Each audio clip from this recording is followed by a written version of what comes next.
What is up, guys? Welcome back to Vanover Customs. Today's video I am super excited for.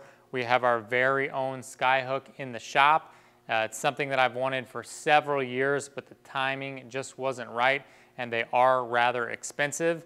Ironically, I was able to get this jib crane to my right installed and purchased for less than it would be to purchase a brand new unit like this, and that's why we have not gotten one of these. And obviously a jib crane is better than one of these. However, our jib crane will not reach several machines on that wall, and we were looking for a solution to remedy that. And this came up on Marketplace, and we were able to snag it for a good price, and I think it makes sense. With all that being said, though, we do need to make some modifications to the base and fabricate and machine a couple additional bases to really allow this to have the most use in our shop it can. So let's bring you in close so we can talk about the purchase, and then after that we'll get to making some new bases. Looking at the unit here, part of the reason why these are so pricey is because they are made here in the States, and they are made with materials that are sourced from the States. And that's part of the reason why I really like this unit. It is a really high quality unit, and I think it will work well for what we want. The option here that we have is just the base option, so it has a manual brake. I would have really liked to have the premium model, which just allows you to go up or down without the use of a brake, but this is what we found, and so that's what we're gonna go with. One thing I don't love about this is how sloppy this is in the holder. With as high quality of a unit this is supposed to be, I'm kind of surprised at how loose these are designed. Obviously, if you had the lathe mount, it would be a much tighter fit, and there is a screw here to tighten this up. It probably makes no difference, but when we make our own bases, we're definitely not going to be making them with that much slop. Obviously, we need clearance, but I think they just took a little bit of a shortcut and used a standard size tube, and we're not going to do that. We're going to make a better fit. Other than that, I am really pleased with how it works, how it looks. The condition seems to be very minimally used, and overall very happy with this. The base, again, I don't like this, so we're just going to be chopping that off, and we're going to be making some bases anyway. So we'll remedy this base with a tighter fit. We're actually going to come in here and cut this down because I want to be able to use this on both or all three of the lathes. And this design of the skyhook is really long right here, which is fine on these stationary bases, but when you go to put them on the lathe, not only does it add extra weight, which isn't a huge deal, but this height is just too tall. So we're gonna come in here and we're gonna cut this, and then we'll get it chucked up in the lathe and kind of machine off some of the paint so we have a nice surface. And then from there, we're gonna come and we're gonna make one additional base. We're gonna modify this base, and then we may make an adapter for one or two lathes. We'll just see how it pans out, but one for sure, the green lathe. And when we do that, obviously, we'll tighten up these tolerances. The other thing that we are gonna be making is what I'll call a dog bone. It's just an extension piece that gets this out further, so that way it has more range. And by doing that, you cut the load from 500 down to 250, but that's fine. Mostly what I'm lifting is chucks, vices, rotary tables, angle plates, stuff that's about 200 pounds or less. And so I'm completely fine with that, but the extra range will be really nice. So we're gonna be making a dog bone. And then I also wanna make some extension pieces. Again, we're kind of doing additional engineering. They don't sell these pieces, but I think they would really just increase the usability of this unit. So we're gonna cut this short so that it works well on the lathes, but then it would be nice to be a little bit taller for the mills. So we're just gonna make a couple different pieces at individual heights that are like spacers. So if we wanted to, we could bring this up higher. If we wanna bring it down lower, we can bring it down lower because this is shorter. So I really wanna make a modular system so that way, wherever we're at, we can kinda just use spacers, the head, and the base that's already fixed to get what we need to do. So everything should work out pretty good. It's not really rocket science, but that's kind of the game plan.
As far as the material goes for the project, we're going to be using this DOM tubing to make our receivers and pins. We have some box tubing, some solid 3-inch rounds, and then some gussets and some plate that you see me cut out in the last couple clips. We did up tacking all of these gussets together just to machine them. It was a little bit quicker to machine all 3 sides than it was to remove that material with the grinder, so that ended up working out great. And then we do have a nice billet over here of A36 that we might make our tool block out of over at the lathe. So next step is to get started on this base. We'll get that welded out and then go from there.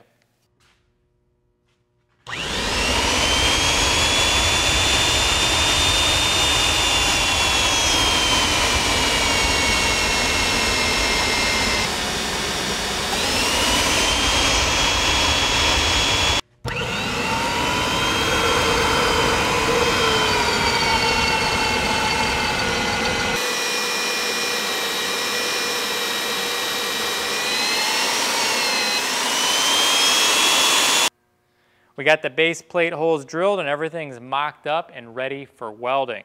Now I know I've mentioned this several times before, but when I do these projects, I typically don't go off a drawing. I build as I go, and that allows me to be more creative and fluid. But one of the downsides to doing it that way is sometimes I do things a little bit out of order because in the process I learn something that I wasn't initially thinking about. This situation is no different. So originally I was going to weld this base up, but I realized doing that is going to make this one unit. What I would prefer to do is work with the top of this square tubing and making that bushing with this as one piece. That way if I have to chuck that up in the lathe, it's a lot easier to chuck just the pipe up than it is the pipe with the base. We may not need to do that, but I think it'll just make maneuvering that part a little bit easier. So instead of weld this up, we're going to work on the top bushing mount. But in order to get the dimensions for the internal bushing, we need to focus our attention on the actual skyhook. Now the skyhook has a nominal dimension of 2 1/4. However, that's 2 1/4 in an unpainted area. And when we cut that skyhook, we're going to have a painted area. So what I would really love to do is get it chucked up in the lathe once we make that cut and uniformly remove the paint and get a machined surface so that way we can reference everything off of that machined surface as opposed to just relying on the standard 2 1/4 dimension. So instead of doing all this, the next step is to get our skyhook cut down and get it up in the lathe, remove that paint, and get a good nominal outer dimension and kind of build everything off of that.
Off camera, I went ahead and polished the paint off this side. The steady rest damaged some of the paint, which is expected. So I'll either leave it in this polished look or we'll go ahead and paint this when we're done. But either way, if we paint it or we leave it, it should be a nice, clean, smooth finish. And then we did an undercut here. On some of the Skyhook accessories, there is an option for a set screw. That way when you're adjusting your load, if you want to fix any particular spot, you can do that, and so it doesn't swivel. And basically in the design, it just clamps down on the shaft. But the problem with that is when you run a set screw in, it's going to create an indentation.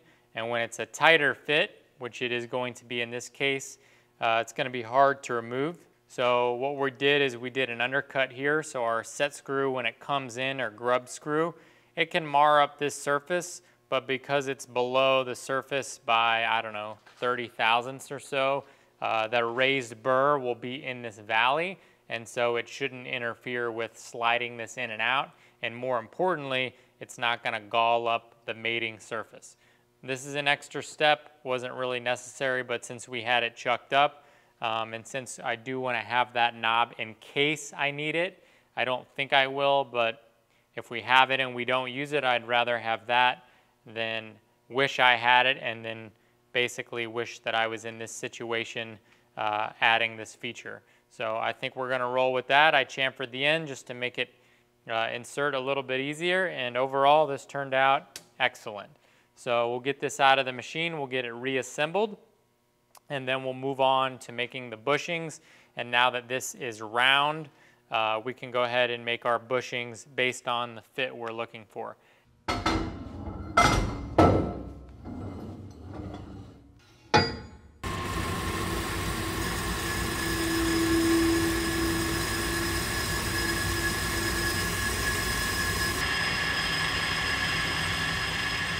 Over here at the pacemaker lathe, we're ready to jam out 3 spacers. We have a drawing set up, should be a pretty easy part. We're going to bore the inside first using an anti-vibe boring bar, and then we'll come out and finish the outer diameters and test fit with the Skyhook. So let's get started.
next step is to make 3 caps. They will be press fit into the bottom of the 3 bosses that we make. What they'll do is just serve as a stop, so that way when we install the sky hook in, it'll register on the bottom of this cap and it won't drop through the end of the boss. So we'll get 3 of these turned out and then move on to the next step.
We're over at the arbor press and we're going to get these plugs pressed in. Should be about a 2/1000 interference fit.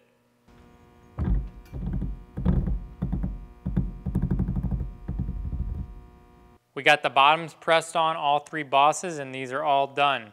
The 2 on the left are undersized, so that way they can be final honed and machined if need be once we do the welding, because things will shrink. This one on the right, I did hone and test fit on the skyhook and it is a perfect fit. Initially, I was gonna go ahead and take these 2 and start working on the bases next, but in order to do that, I'm gonna need to switch the chuck out on my lathe from the 3-jaw to the 4-jaw. And to be honest, now that I have the skyhook, I really don't wanna go about doing it the old way.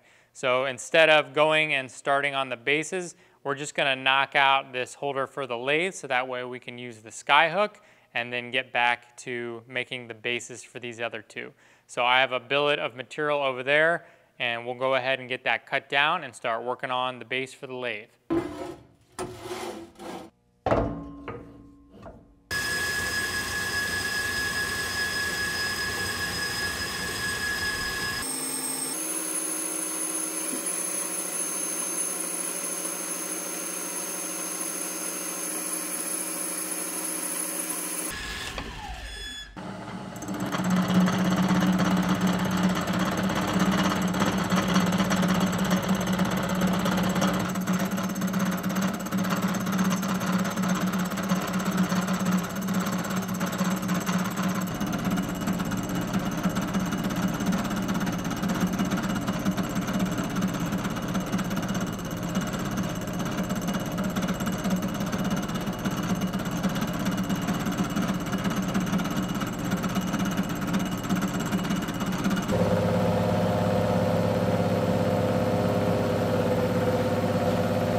Oh yeah, that's a nice press fit there.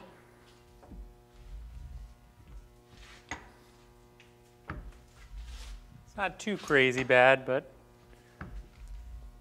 takes some force, and it's not coming out.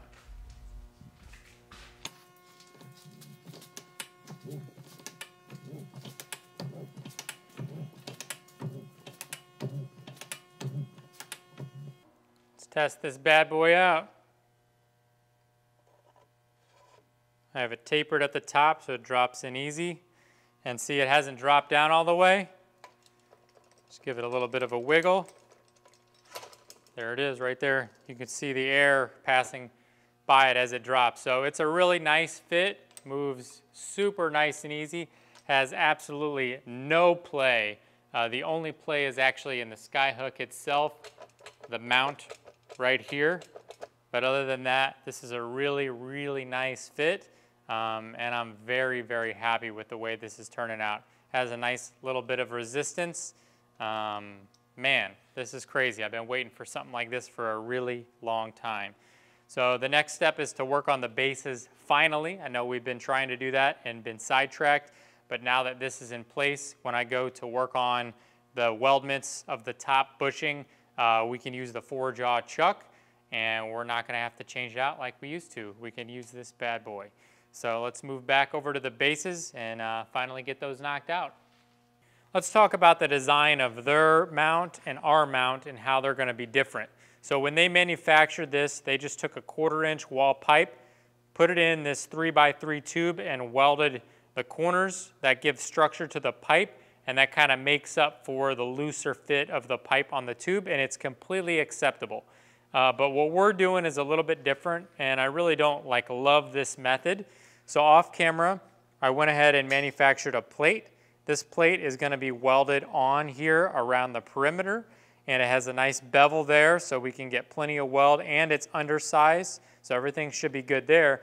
And because we've manufactured these as a press fit into this tube, the load of this is going to be distributed to the tube without the need of welding. And the reason why that's beneficial is we can put this on, weld it, adjust this hole with a flapper wheel so that it's a nice press fit. It's extremely close. It's a thousandths or two smaller. And then we can finish machine the inside of this, which I wasn't going to do until it was welded, but we can finish machine it first and then just press it in. Not only is that going to give us a nicer look here because this will be smooth, but it's also going to give us a better fit here because we can go ahead and machine this bore first, and we don't have to worry about any distortion.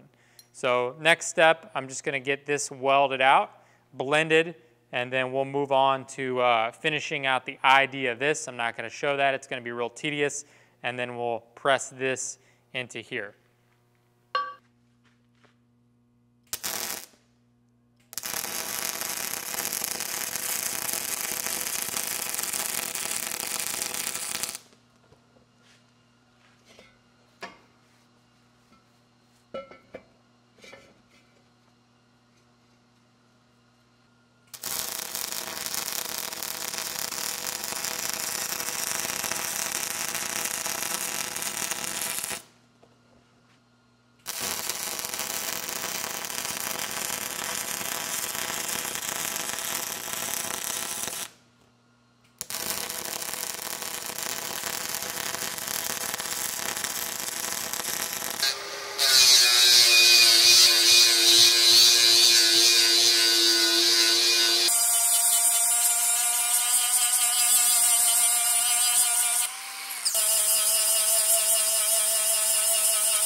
The beautiful arbor press doing its job. We have a very large piece here. We just got it started here, and we're gonna go ahead and get this guy pressed on in. Got a little aluminum support there just to kind of keep it nice.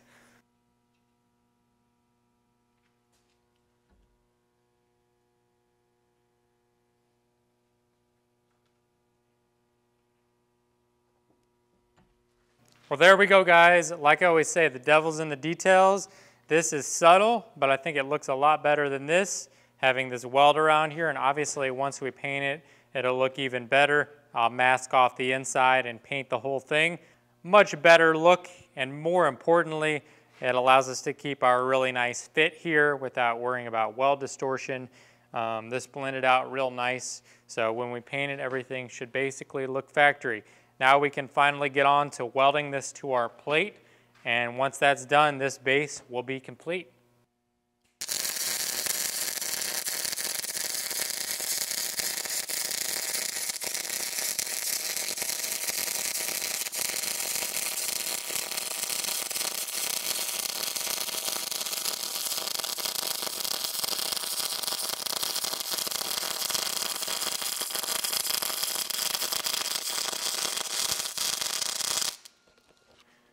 All right, we got this guy fully welded out, and I'm pretty happy with how it turned out. These welds are no better or no worse than the other mount that Skyhook provides, so I'm really happy with it. Drops into the chamfer, and then boom, there it is, drops down. So really, really nice fit. I have about 2 thousandths clearance. Really happy with how this turned out. The base itself looks nice. It'll look great once it's painted and functions really, really nice. Now the next step is to go ahead and modify this base. I'm gonna do that off camera just because this video is gonna be pretty long because we're getting a lot done. So what we're gonna do is we're gonna cut this maybe somewhere down here. We'll make an identical version of this tube, but we're only gonna make it like 20 inches long, and we will weld that shorter section onto this base. And what that will do is that'll bring both of these into the same height and eliminate this bottom section and allow us to use our bushing top piece as opposed to theirs. So I'm gonna go ahead and do that off camera, and then we'll move on to the next step. Went ahead and jammed out this other base off camera. It turned out really nice. Blended nearly perfectly. We fully V'd out both pipe and laid a real hot weld, 2 passes actually. So that should be more than strong enough. Went ahead and welded on some bungs, so that way we have more engagement. The old one just had a tapped hole in the wall of the tubing. So this gives us an inch of thread engagement as compared to a 1/4 or maybe 3/8 from what they had. So these are done and ready to be put to work after they get painted. So the next step is to move on to what I'm gonna call the dog bones, and that is just the extension pieces. So that way we can move the pivot point out and kind of give us a little bit more mobility. Well guys, I think this video is getting a little long-winded, so we're gonna break it here. Plus, we're gonna be doing some line boring, which I think will be pretty interesting, and I wanna take my time and run through that process with you guys. And instead of trying to jam it all into one super long video, we're just gonna split it into 2 parts. So in the next video, we're gonna be making those dog bones we were talking about, the extensions, reviewing the Skyhook, reviewing the parts that we've made, and getting everything painted and together, and that'll be a packed video in and of itself. So if you like the build process so far, please like, comment, and subscribe, and we'll see you in the next video for part 2.